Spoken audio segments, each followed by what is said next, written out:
अस्सलाम वालेकुम एवरीबडी, क्या हाल चाल है। मुझे उम्मीद है कि सब अपना बहुत बहुत ज़्यादा ख्याल रख रहे हो।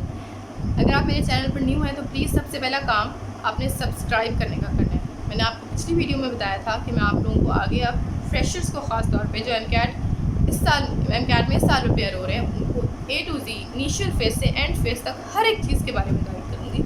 तो उसमें हमारा जो आज की वीडियो का टॉपिक होगा वो होगा कि एम कैट के लिए हमने बुक की रीडिंग कैसे करनी है। FSC में जब हम रीडिंग करते हैं तो वो एक डिफरेंट होती है, क्योंकि हमने उसको क्रैम करना होता है टोटल शॉर्ट क्वेश्चन के लिए या लॉन्ग क्वेश्चन के लिए। लेकिन MCAT के लिए हमें कॉन्सेप्ट्स रिटेन करने होते हैं और कुछ इंपॉर्टेंट बातें होती हैं पूरे पैराग्राफ में जिनको याद करना होता है। मैं आपको बिल्कुल रीड करके बताऊंगी कि कैसे करना है, लेकिन उससे पहले कुछ टूल्स आपको चाहिए। वो टूल्स क्या हैं? आपके पास एक पेंसिल होनी चाहिए जिससे आप बुक की लाइन इंपॉर्टेंट लाइन को अंडरलाइन कर सकें, या बॉल पॉइंट होना चाहिए या कोई भी कलर पेंसिल होनी चाहिए जिससे आप ऐसे टूल्स इस्तेमाल करें जिससे आप कंसंट्रेट कर सकें, फोकस कर सकें, ठीक है। और आपके पास हाइलाइटर होने चाहिए जिससे आपने इम्पॉर्टेंट वर्ड्स को हाईलाइट करना है, ठीक है। और आपका गोल ये होना चाहिए कि हमने ऐसे रीडिंग करनी है जैसे हम खुद एग्जामिनर हैं और हम पेपर बना रहे हैं, हम कौन सा MCQ बना सकते हैं, ठीक है। चले, मेरे पास I was finding my books, लेकिन मुझे मिली नहीं। मुझे मेरे भाई की किताबें मिली हैं, तो उन्हीं से मैं आपको बता दूँगी। बायो की रीडिंग मैं आपको तब बताऊँगी जब मैं आपको ये बताऊँगी कि बायो को कैसे तैयार करना है, ठीक है। अभी मेरे पास केमिस्ट्री की बुक है, मैं आपको केमिस्ट्री से थोड़ा आइडिया दे देती हूँ कि इस वीडियो में मैंने आपको ये बताना है कि बुक की रीडिंग कैसे करनी है। तो हम केमिस्ट्री की भी बुक की रीडिंग होती है, ठीक है। मैं आपको आज इस वीडियो में केमिस्ट्री की बुक से बताऊँगी। बाकी केमिस्ट्री को कैसे तैयार करना है उसके लिए मैं एक अलहदा वीडियो बनाऊँगी। आए देखते हैं कैसे करना है।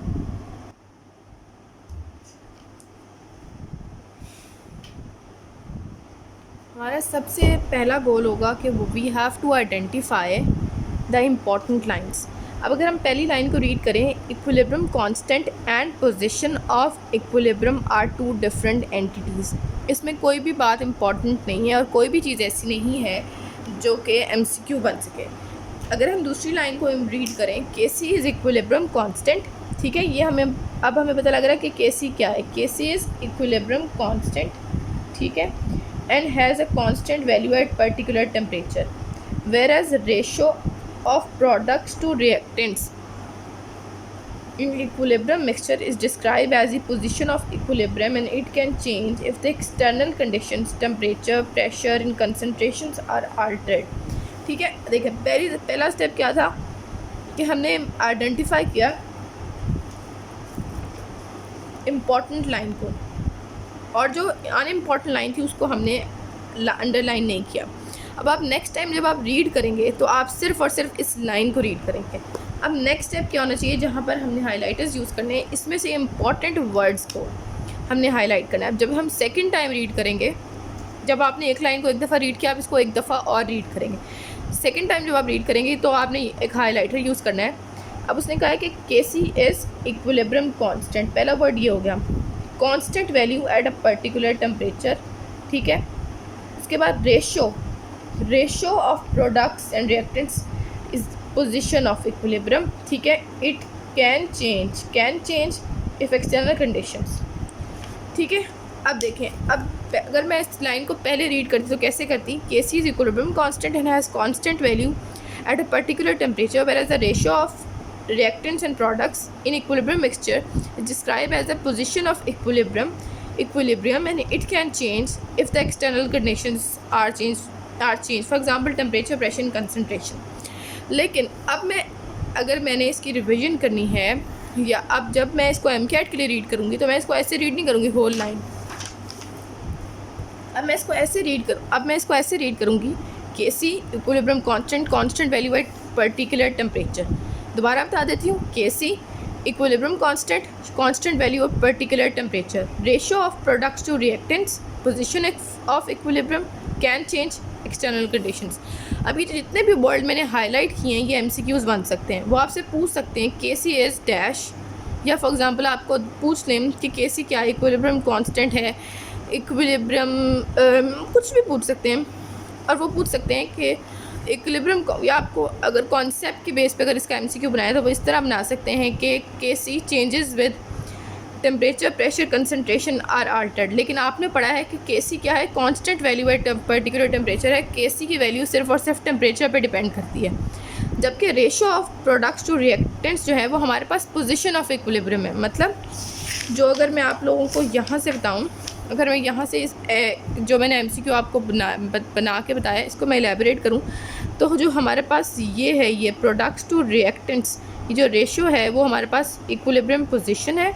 और जो हमारे पास ये के सी है, जो इस प्रोडक्ट्स की और अवर रिएक्टेंट्स की जो वैल्यू आएगी वो जो हमारे पास है वो के सी है। K see depends only on temperature, virus की जो हमारे पास जो प्रोडक्ट्स और रिएक्टेंट्स की जो हमारे पास रेशो है, प्रोडक्ट्स और रिएक्टेंट्स की जो रेशो है, it can change with external conditions. ठीक है, ऐसे आपने रीड करना है। एक और एग्जांपल ले लेते हैं इसी पैराग्राफ में से। ठीक है, उसने कहा है if K C is large the position of equilibrium lies on the right and if it is small the position of equilibrium lies on the left. अब इस लाइन अगर आप देखें तो इसमें उसने के सी इक्विलिब्रियम कांस्टेंट को और इक्विलिब्रियम पोजीशन को रिलेट किया हुआ है। तो ये लाइन भी हमारे पास इंपॉर्टेंट है, इसको भी हाईलाइट कर लेते हैं। K C is large the position of equilibrium lies on the right, if it is small the position of equilibrium lies on the left for a reversible reaction.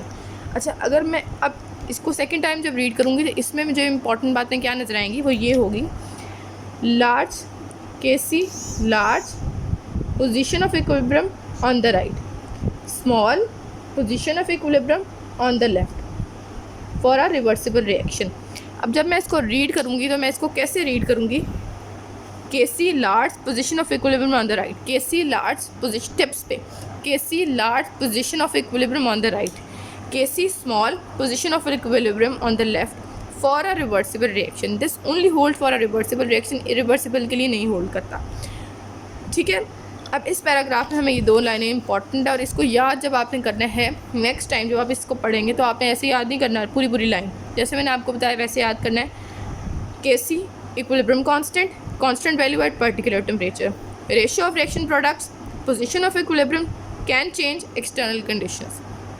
दूसरी line इस तरह, K C large position of equilibrium right, K C small position of equilibrium left. Hope so कि इस पूरे मतलब इस पूरी demo से आपको आइडिया हो गया है कि आपने बुक को कैसे रीड करना है। अगर आपको रीडिंग स्किल्स में फिर भी कोई क्यूरी है तो आप लोगों को मेरा एक इंस्टाग्राम का पेज है समरीन अरबाब, जहाँ पर मैं डीएम्स का पर्सनली रिप्लाई करती हूँ। ठीक है, वहाँ पर अगर आप इंडिविजुअली भी मुझे मैसेज करके कुछ पूछेंगे किसी भी चीज़ के बारे में तो मैं आपको वहाँ भी रिप्लाई कर दूँगी। कमेंट्स में भी आई ट्राई माय बेस्ट कि मैं आपको लॉजिकल आंसर्स दे सकूँ। Thank you for watching. मुझे उम्मीद है कि आपको आइडिया हो चुका होगा कि अब हमने MCAT के लिए बुक की रीडिंग कैसे करनी है। Thank you so very much for watching. Hope you like the video. Please give it a big thumbs up. Allah Hafiz.